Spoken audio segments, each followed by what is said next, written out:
Hey friends, thanks for taking time to listen in on a conversation Dick and I had with Joe Saward, one of Formula One's most independent and insightful journalists.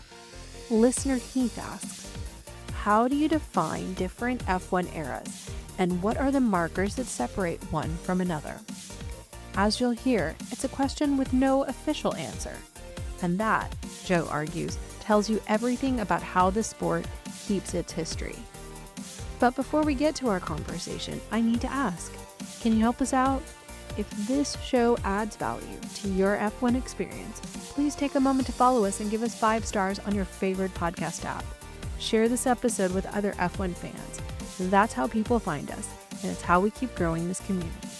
Hope you enjoy our conversation.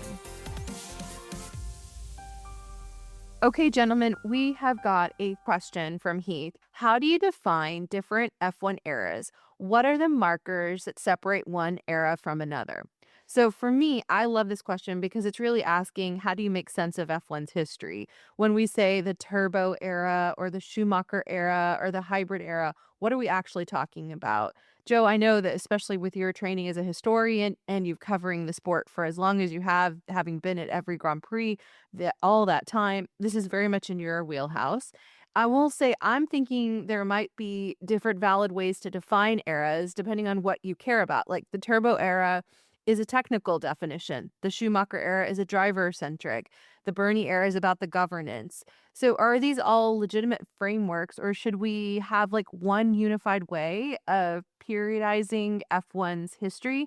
And I would say is Joe and Dick, what before we even get into like specific eras, what's your framework? Like, how do you define that? I'll let you guys kind of walk us through. The thing about Formula One is that there is no official framework in any respect. Now, the FIA cannot be bothered to produce official statistics. So people argue about how many races somebody did because there's no definition of what a Grand Prix driver is. There's no definition of did he or did he not start a race. No, they just do. They have done nothing, which is silly because you could, except they're not allowed to because they're not allowed to commercialize things.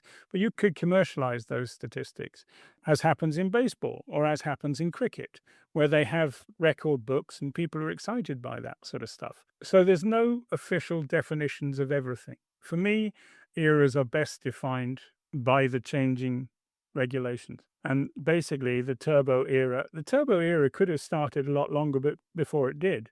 But basically when Renault turned up with a turbo, that had been possible for years, but nobody had done it. But when they turned up, then it became the beginning of the turbo era. And then a few years later, everybody switched across to turbos because it worked much better. So you can't really do it just on a regulation, but you can do it on set events that spark the change. In terms of driver eras, how do you define when the Schumacher era began? How do you define when the Senna era began? When was the Senna and Prost era? How did they overlap? It's all very blurry, and it's just kind of things that people use because they don't have any other kind of framework on which to name names, if you like. The Bernie era, yeah, but Bernie's era went on forever. I mean, yes, you can say the Liberty Media era started in 2017, which is fair enough. But I don't think there's any real set definition. There's no official means of saying this happened and this happened. So it's really down to journalistic or historical, if you want to call it that, historians deciding when an era is and when an era isn't. What do you think, Dick? Yeah, I align with you pretty much, Joe. Because as you were speaking, I was saying, well, okay, is it the regulations that I think more of? And as a guy that's interested in the technical side, I think I would probably lean that way. And yet I certainly recognize there's a Schumacher era and there's a Senna era or Jackie Stewart. I think about like in F1 where you went from the front engine roadsters of the 1950s to the rear engine Cooper, which then became super refined when they went to a 1.5 liter normally aspirated engine. And everybody said, oh, they're never going to be fast enough and they're not noisy and, all that kind of. In fact, it sounds almost like something I would have said if I was back then. But anyway, that's another story. But anyway, because I'm all about the noise and all that kind of stuff, right? But then you have the defining moment of the 3 liter engine and Cosworth coming in and building the better mousetrack that dominated for what, 10 years or something like that? More than that, yeah. Yeah. And so, So you can have the Cosworth era as well, but of course, not everybody had a Cosworth. There was always Ferrari. right. There was always there are others trying to beat them. So I think it's just inevitably it is imprecise, and it is therefore because it's imprecise, you can apply whatever word you like depending on who you are. Yeah, absolutely. You know, it's really interesting. I stumbled across an old plastic shopping bag and a trunk in my house, and it had a bunch of old 8 millimeter sound movie film. And there was 4 reels, those old timey reels of film, and they were all from the 1980 US Grand Prix at Long Beach. And so you had Villeneuve and the Ferrari and Scheckter, and you had Alan Jones and the Williams and all that kind of stuff. And And you'd taken those, had you? yeah, I was there on spring break. I would have been 22. Yeah, 22. A buddy of mine and I went to this race and shot footage, and it was remarkable how, like, Long Beach has changed. Long Beach was like Oh, it was a dive. really. Yeah. Yeah, I was gonna use the word grubby, but okay, a dive, yep, that would be it. And, Sailors, bars, and hookers.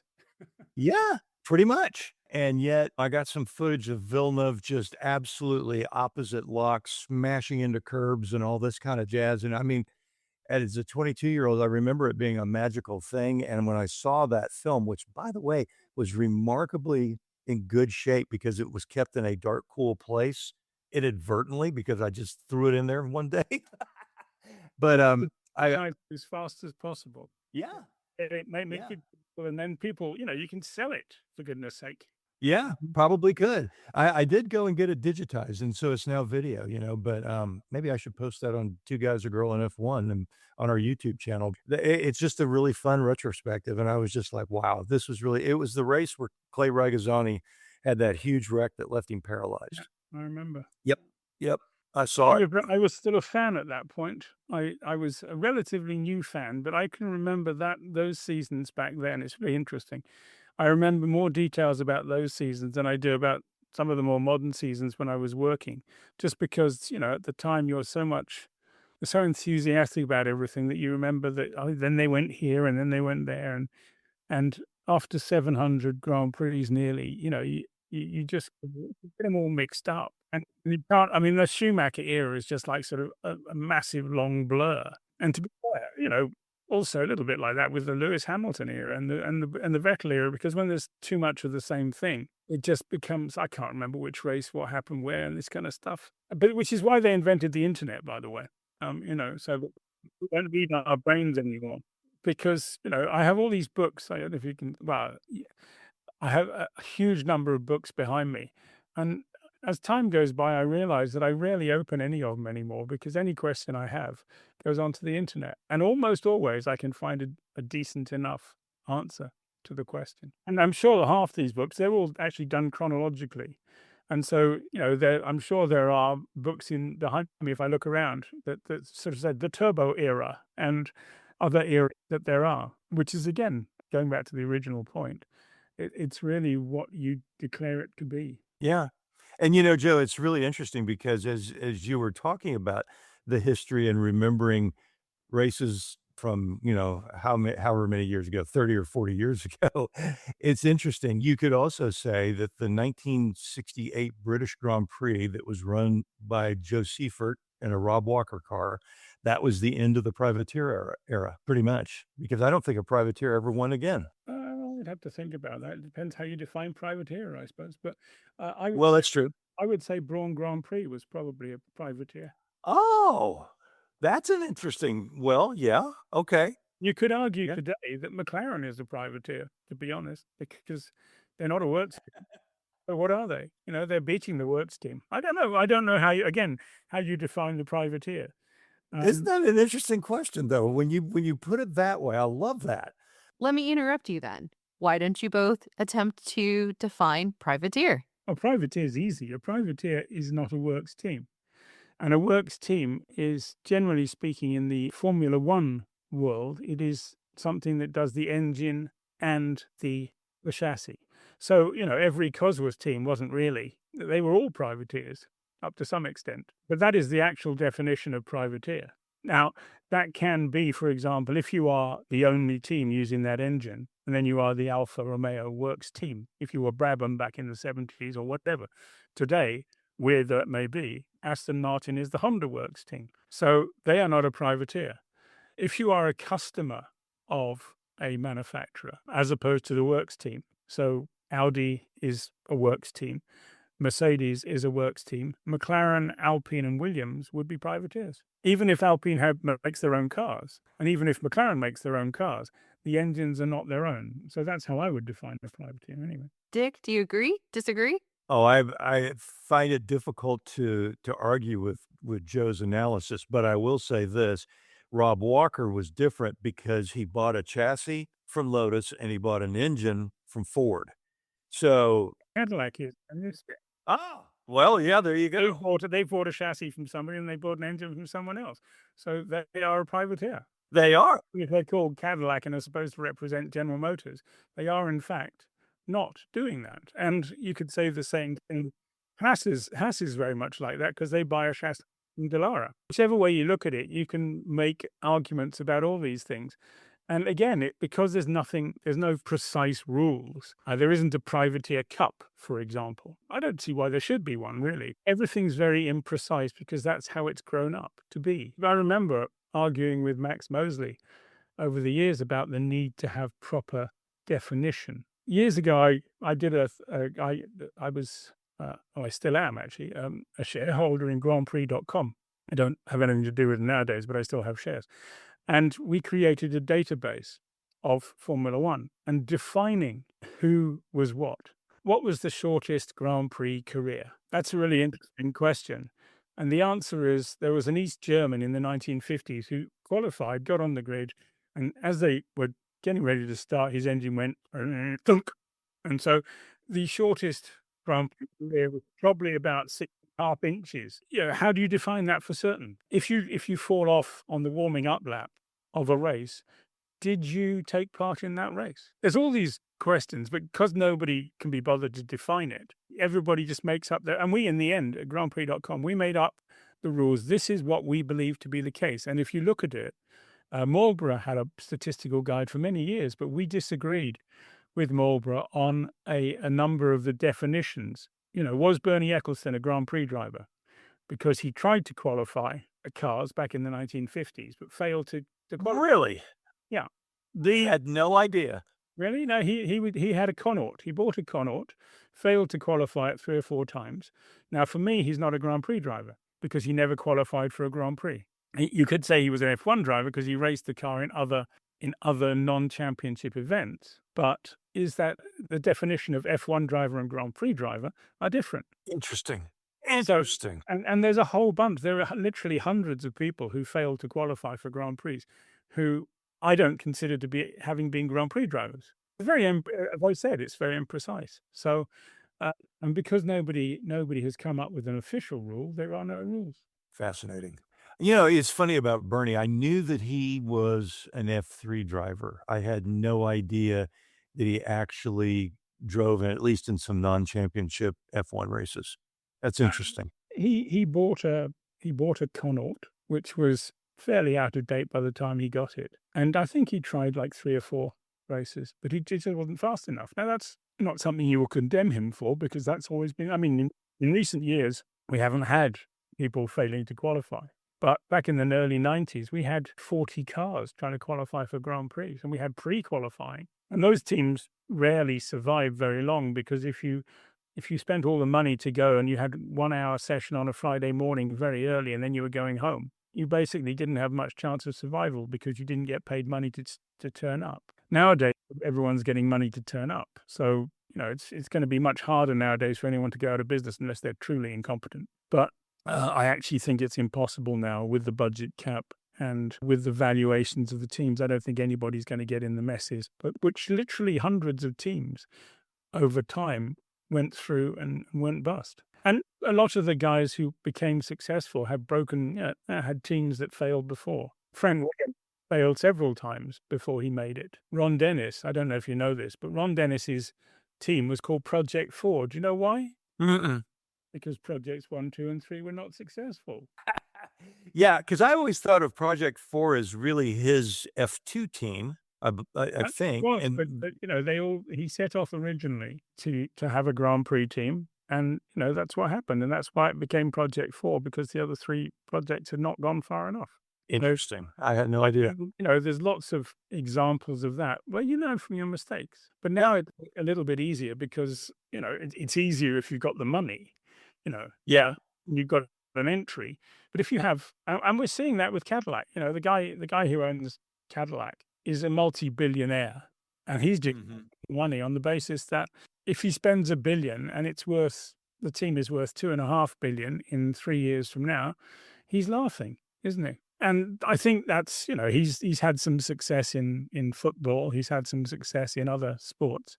So it's just a private equity rolling the dice to see what happens. But right now, sports franchises don't seem to ever lose any money. We'll see how it goes. It doesn't make it a worse or better team. It just, it's just the sign of the times. And they're playing the game and probably playing it well enough from a commercial standpoint that they're gonna win regardless of what happens on track. But if you have Cadillac behind you and really behind you and GM there, you then do what all the factory teams in the history of the sport have done, which is you lean on your suppliers. And so you'll see, car seat manufacturers will be on the side of the car, oil suppliers, and this kind of stuff. So, or other companies that lean on your suppliers and say, why don't you do this? That would be a really good idea. And it'll make us much more, make your company much more attractive to us for all the other things in the world. So, we'll see how it goes. But the sport has got a structure now that is becoming almost bulletproof, I would say. So Yeah, that model is a Good. truly interesting model. Yeah, it makes sense. Bring your partners along for the ride. That would be the other way to look at it. Excellent. Sabrina, you've been very quiet. I've enjoyed listening to you guys and didn't want to interrupt other than making sure we talked about privateers. I would say is a follow-up question is why does it even matter if we define eras? Is it just an academic exercise or is it helpful in having that to better understand the sport? That's a really interesting question. Yeah. Because there is a trend in the modern era where fewer and fewer people seem to care very much about history in any sense. And so I think some of the modern Formula One fans know nothing about any of the history of the sport. They might have a few vague memories of things when they were young and watching it on the TV or stuff like that, but they don't have any real understanding of where the sport came from. And that's just a matter of mentality, I think. When I started out, I knew nothing, absolutely nothing. I didn't have this childhood steeped in racing cars. I remember when I was about 7 years old hearing racing cars in the distance when they used to race at Crystal Palace because I lived in South London. And I remember this noise floating across the on Sundays, sort of, oh, what that's all about. And I knew what it was about, but I never went there. I never saw it. It wasn't something that you do. But when I got into it, I just found myself being dragged in and wanting to find out the history and go back and find out the whole thing.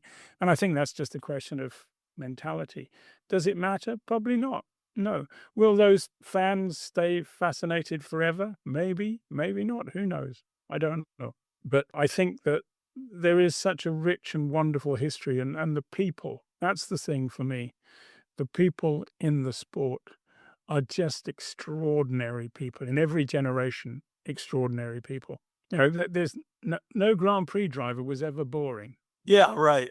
And I think it just depends on whether you want to find all these fascinating stories, or if you just like the soap opera of week to week, the Drive to Survive approach.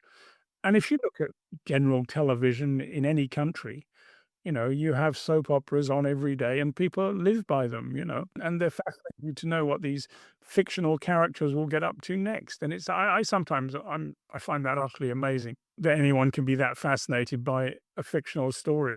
But that's just me. I'm much more fascinated by all the people in the past, the real people, and what they've done. But does it matter? No, it doesn't matter at all, really, because those who want to be fans and want to get into the sport more deeply will do so, even if they don't know how to initially. With the internet now, I think it's a lot easier to get into it and to find more. But I remember, when I started, I knew so little about the sport, and I didn't even know there were specialist magazines. I used to read the newspapers, which had about the same length of report they do these days about what happened at the Grand Prix, and that was all I knew. And literally, I'd walk in, I don't know, how it was a year or so, I suppose, and I was walking around in a newsagent's one day, and I saw, blimey, what's that?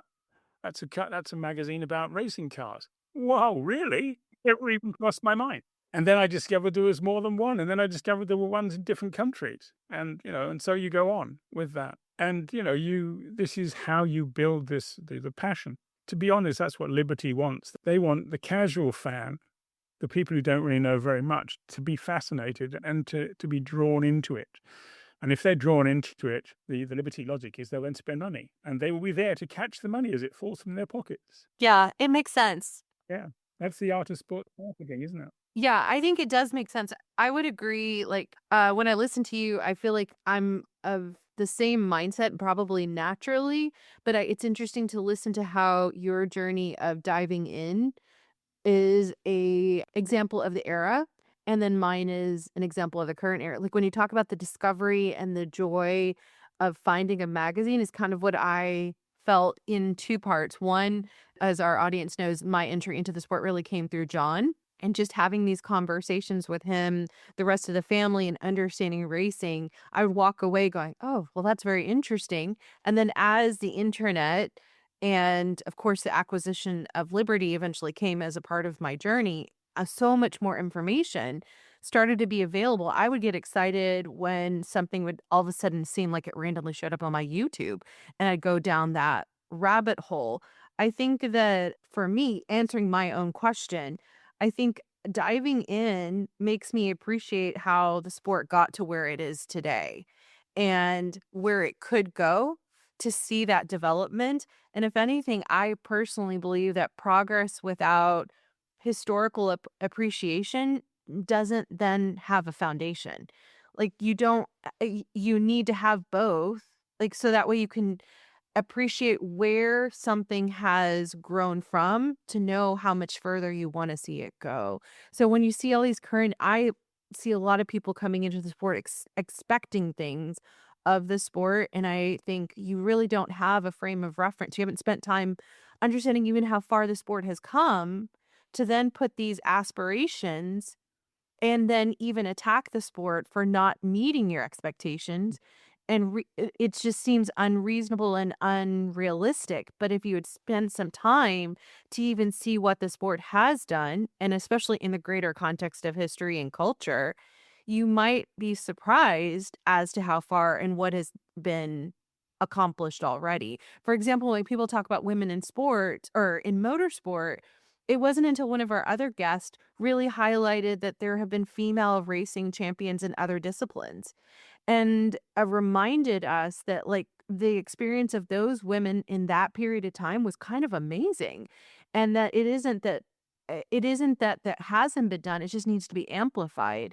And so that's just one piece for me, but I'm maybe it's because 'cause I'm also a history nerd and a person who, once I find something, I'm like you, Joe, I just go down that rabbit hole and can't get enough. I'll stay awake wanting to read and to learn and to analyze it from different directions. Just to give you an idea, I mean, particularly relating to America, the American F1 audience back in the day when I started, basically you could buy, I think it was Road and Track or Car and Driver, and they were monthlies. And that was about all you could get, really. And I started my newsletter, which is still going today, however many years later, in 1995, because the email had arrived by then. And I thought, well, Mhm. I can be 3 weeks ahead of US publications, and I just have to find Formula One fans in America. And so I started writing this Formula One newsletter about what was going on in the sport in 1995. And obviously after that, okay, it took a long time to get anywhere because people just didn't know about it, etc., etc. But as time went by, and the internet obviously helped a lot. But that was, 95 was almost pre-internet. You'd say it wasn't quite pre-internet, but you're getting to that era. And that's what grandprix.com was as well. It was like sort of, this is something that we can use to spread the word about Formula One. And I think we did a very good, we had a large number of readers just never made any money doing it, So that was tough. But I think that's how far we've come today, and how far we still have to go. Your point about where the future is, Formula One gets an audience of, about 1 million a race or something in the US. That's nothing. That is really nothing compared to, the other racing series, it's about the same or getting towards the same. NASCAR's coming down, IndyCar's about the same. They're all kind of we're getting towards similarity in terms of numbers. But then you wheel in the NFL, and they're doing 29 million a race, or a game rather, or whatever, averaging. It's just, and then you have the Super Bowl of 130 or whatever. Formula One is scratching the surface. Now, what do you need to make it get bigger in the States? And there's lots of answers there. You need teams for people to support. Fundamentally, more important than teams is you need a driver to support. And not just any old driver. You need a successful driver. We need a 2020s or 2030 Mario Andretti to take sport into the American psyche, into society, if you like. And that's why Drive to Survive and why these things are so important, is that's the beginning of the process. But it's got so much more that is there, because Formula One is cosmopolitan, it's international. And okay, maybe in the flyover states, dare I upset everybody, but in the middle, people don't necessarily care. But there's a lot of people who are fascinated by the international and cosmopolitan world out there. If you look at the numbers of Americans who go to visit Paris every year or go to other places to understand the culture, there's something very chic and very sexy about Formula One. And I think more and more people are seeing that. And, and I see this. I was in Baku, of all places, last year on an airplane, and I was astonished by the number of Americans on the airplane, because I've never seen an American in Baku before. But they were all going there for the Grand Prix because it was basically a cheap deal compared to buying tickets in Austin, or getting a hotel, buying tickets, feeding, transportation, everything. Add it all up, it was cheaper to go to Baku than it was to go to Austin, which may sound loony, but that's the truth. And so you're seeing this growth of this, and these people people walking around the paddock in Baku wearing cowboy hats. It's like sort of, I am not seeing this, but I was, and they were there, making American noises as Americans do, and they were having a great time. And they'll go back and they'll say to their friends, that Baku is just fantastic, and there'll be more Americans in Baku or wherever. It doesn't matter where, Might be a bit of a trouble to get them to go into some of the Middle Eastern places, but over time, once you learn about them a little bit. And that's what I also love about Formula One, is that it broadens the mind. If you travel and you understand the places you're going, you begin to understand all these things, the cultures. It's fantastic education. And it's such a good thing for the world to understand one another a little bit. Yes.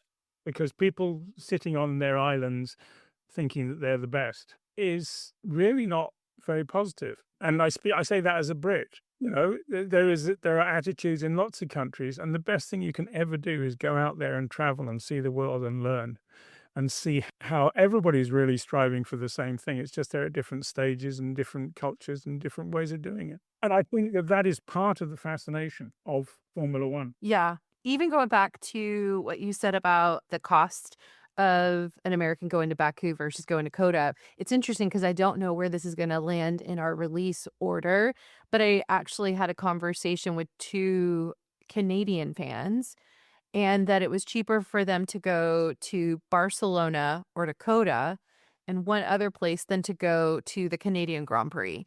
And especially because of where they live. Well, the Canadian Grand Prix is shockingly expensive. There's a couple of reasons for that, and it might change a little bit. I'm not seeing any evidence of it this year, but it usually coincided with graduation weekend. And also, it was always seen as the first weekend of the summer. And believe me, in Montreal, not a long summer. So people who spend their entire lives dressed up in snow protection gear, when the sun comes out and Formula One arrives, they all come rushing out and everyone goes slightly mad.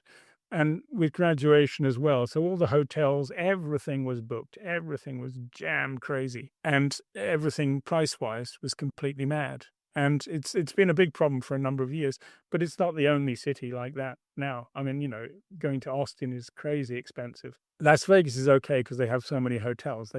You've still got enough space. But Melbourne is another one, which is very expensive. And as Formula One becomes more popular, the prices continue to go up. So it's a conundrum that we have as to, and it also impacts on the media, by the way, because there are fewer and fewer media going to the long haul races because they can't afford it. In some countries, for example, going to Australia, if you want an Australian media visa, which you should have to go there, that's an additional, in American dollars, that would be about $300 just to go for 4 days to be a journalist. That's what they charge you without anything else, without any of the travel costs, without the jet lag, without all the bills that you have to pay. And is it surprising that the press corps is getting smaller?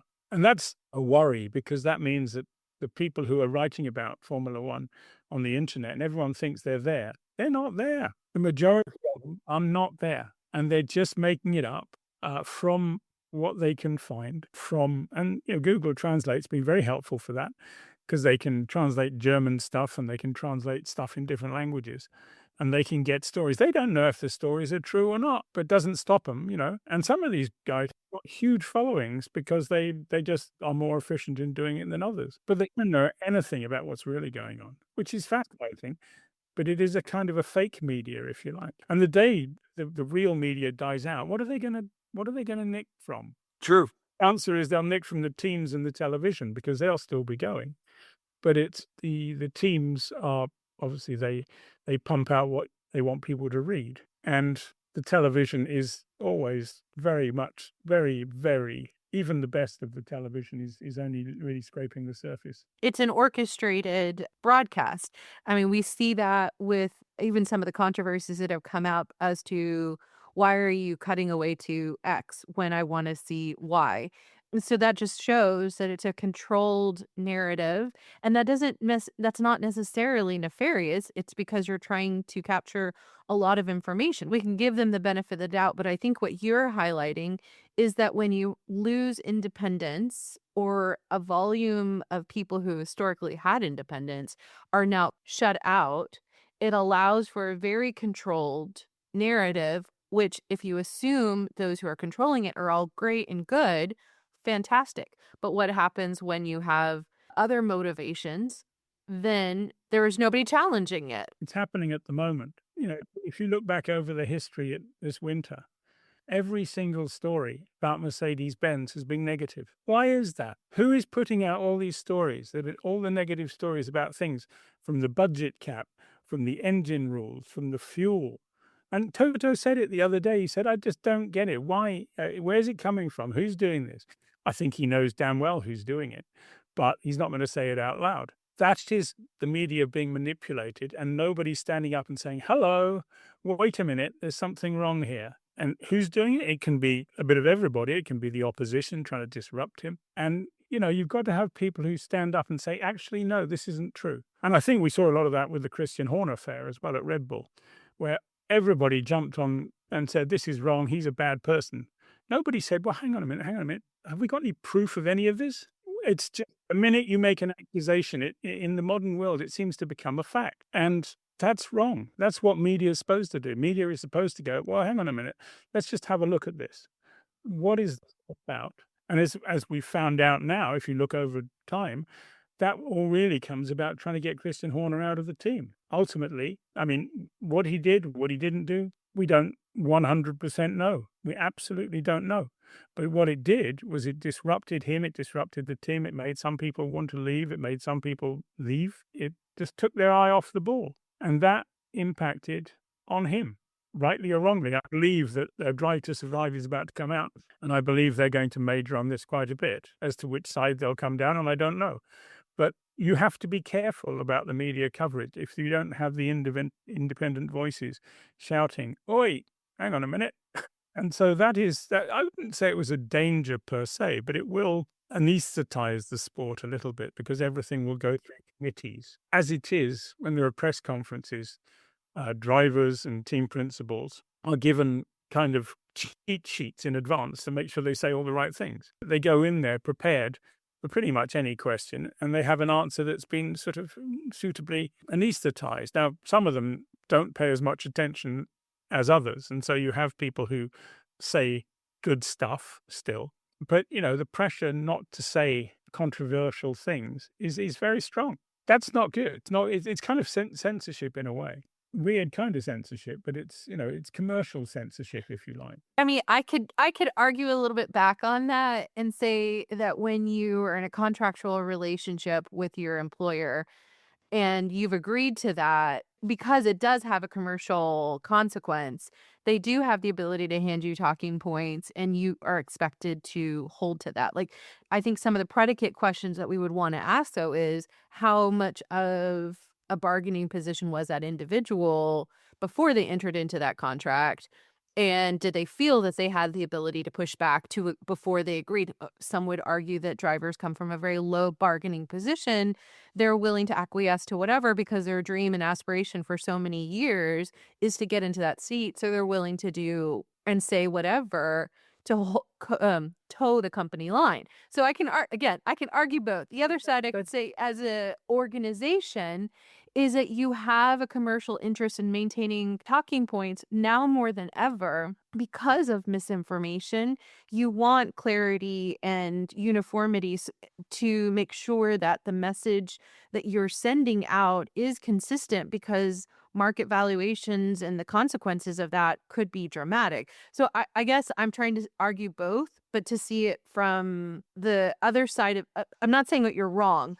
I'm just saying that we have to look at it from a 360, the various Yeah. motivations and interests. If you look at, for example, Lewis Hamilton, sure, when he was young, he didn't say boo to a goose, because you don't feel confident in your position. But then come 2020, around that period when he's a multiple world champion and nobody can touch him, he starts having his own little, not little, he starts having his own campaigns, if you like, to get the points he thinks are important, like taking the knee at races and this kind of stuff, and is that right? Is it right that sportsmen make political stands? I don't know if it is. But then again, is it right to stop them doing that? Because the FIA, for example, in its statutes has, you don't take a political position on anything. But what is a political position?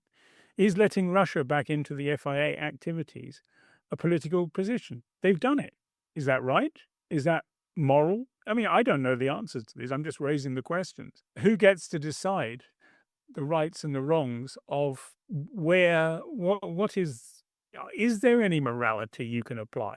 Because there isn't. If the FIA is doing what it wants to do, thinking that's the best thing, are they the people? Are they the right arbiters of the sport? I mean, they should be. That's true. But I was very disquieted by the idea of letting Russia back in. I didn't think that was right. And, but that's just me. I don't know. I wish I did know the answers to these things. But then again, I suppose I don't need to know. I'm just here to question, to ask the questions. But sometimes to prove points that this isn't right. But if there's nobody around like me to do that, that's worrying. And an awful lot of people out there, like, I think it's probably like 80% of the media you will read on the internet about Formula One has got no insider ideas at all. Well, because you can see that because of the consistency across multiple I say publications with air quotes, publications or commentating or commentators. If they're all saying the same thing with a slightly different spin, it feels like, well, where are you going to your original source? And or how are you coming to this conclusion? I mean, my personal opinion is that you should be able to have we should be able to have conversations like this. People should be able to challenge prevailing thinking, do it in a civil way, respectful way, with critical thinking. There's nothing wrong with asking questions. I think going back to one of your examples, I think it is a very delicate balance of political statement, but then also harnessing a person's personal opinions. If anything, it's a question of where's the context? Is it the appropriate place to, I'm not saying I have an opinion because I really haven't sat and thought about it.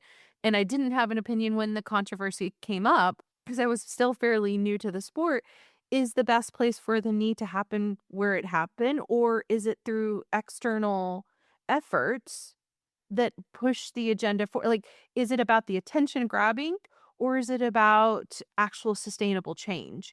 And how does that happen from an instant or does that happen from long-term relationships and talking about it? I haven't come to a conclusion, but I think it's a conversation to have. Now, this is a fundamental thing about Formula One, sort of to finish this particular topic. We go to places all over the world that have different reputations. Okay. And some of them have bad reputations, according to the people in the West. In our moral view, these people are wrong. If you go there and you meet them and you see them, you think, oh, well, maybe actually the West is actually a little bit hypocritical about this. Maybe we're as bad as they are in some respect, like the death penalty.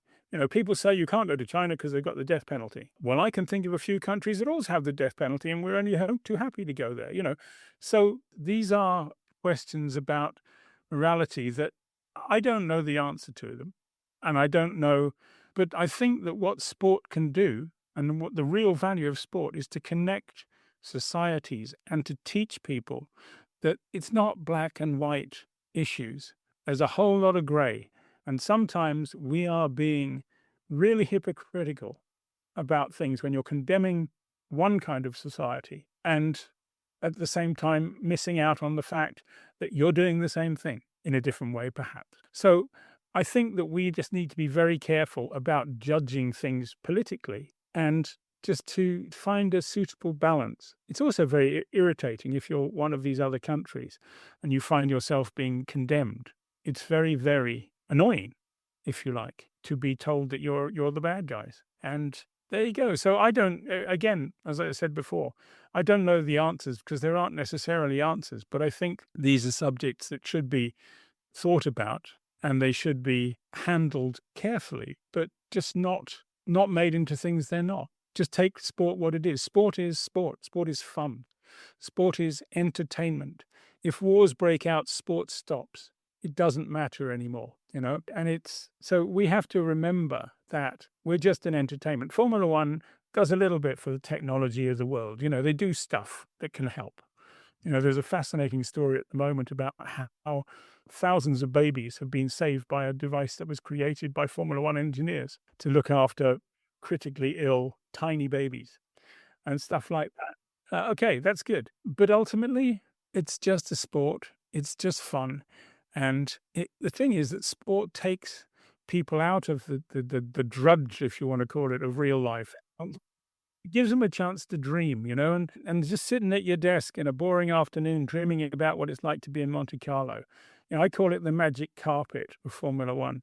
If you can get onto the magic carpet and just enjoy a little bit of it, Formula One has done its job. It's made life better for people. And I think that's really what I see in it. And I don't think we should waste too much time politicizing it, but at the same time, we should be responsible. Dick, I'll let you give the last word before I close this out because I know that your day job is calling. Oh, it is.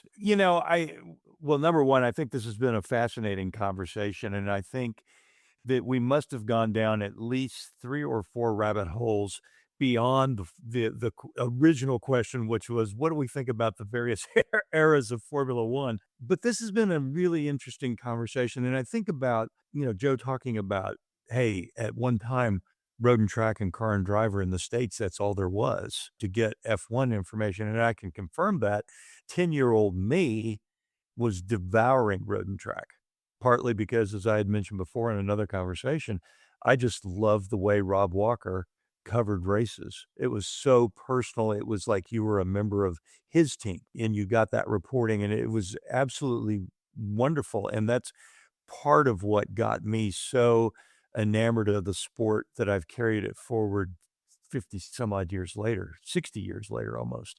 And so, 60 years. Oh my goodness. But anyway, that's to me what's made the sport so great. It is cosmopolitan. It is going to different countries. I don't care so much about the glitz and glamour, but I really do care about the teams and the drivers. And that's because I've been in it for so long. We've got some dear family friends. All of them were collegiate athletes, both the husband, the wife, and their daughter all played collegiate sports, right? Know nothing about Formula One. And then all of a sudden they discovered this show called Drive to Survive. And now all of a sudden they're like asking questions and all that, and they're becoming fans, right? But they have no idea about the history of the sport. And so that then is left to people like me to go and say, well, there was this guy named Jackie Stewart back in the 1970s, or this guy named Ayrton Senna, and you can show them video of these guys and what they did, and bring them slowly into the sport and have that appreciation. But until Drive to Survive came along, oh, they were sticking ball people all the way. And I think the other part of it is that if you enjoy sports, it's real easy to enjoy Formula One as much as you enjoy basketball or golf or whatever, even if you can't really relate to what these athletes are doing in a Formula One car, because it's not like driving to the grocery store. So that's just my take. And I think that, back in the day, because I had to dig so hard to get any information about Formula One, because I had to put effort into it, I hung on to it harder. Whereas with the internet, it's almost too easy. That's a really good point. That's a really good point. I like that. And if anything, I would say, yes, this went in a very different direction that I think Heath probably didn't expect. But I think that that's I can probably a assure good you he thing. didn't expect it. Uh, I think it is a good thing because it shows our passion for the sport. And if anything, when we answer about the question about eras, that we're looking at it with all these different perspectives. I will say, I think that you can have multiple eras exist. I was drawing on my paper and I was trying to figure out how do I even explain this since we're not a visual podcast. But I can see eras for the technical on one, like if you have a spectrum of a timeline, and you see this in other historical analyses, that you can have like a timeline that shows the technical era, then maybe a little bit later starts the driver era. So, for example, using the Schumacher, and then above that could have been a line that shows the governance of Bernie. I think that it's a multi-layered view, in my opinion, of how you look at Oh, sure. eras when it comes to the sport, and that you could just look at only the technical and see a run through line. You could see these drivers, and especially as you noted, Joe, that driver eras can overlap, and that passing of that baton, that's a really cool thing that you wouldn't see if you only looked at the technical, because that's a very structured and markered. And then governance also is tends to be much longer than any of those others. So I think you would do a disservice to, in my opinion, Heath, to just look at one. Instead, if you were to put those multiple layers, that gives you the rich tapestry that the sport has. And then, if anything, looking at the conversation that we ended up taking, it shows why some of these elements are necessary of the independent journalism, the willingness to have conversation about facts. You start to see that in that tapestry and the necessity of looking at the history. So that's my last piece. I take the last word technically today. And on that note, I say, gentlemen, thanks for this conversation. Thank you. Okay, friends, what did you think of this conversation? We'd love to hear from you. What questions are you wrestling with? What should we dive into next? Send them to Sabrina at 2guysagirlandf1.com. We read every single one, and frankly, your questions are usually more interesting than what we come up with on our own. And with that, let me say, this ends our conversation. But we'll keep talking, and you can keep listening in, because we're just two guys, a girl, and F1. For John, Dick, and me, Sabrina, thanks for listening.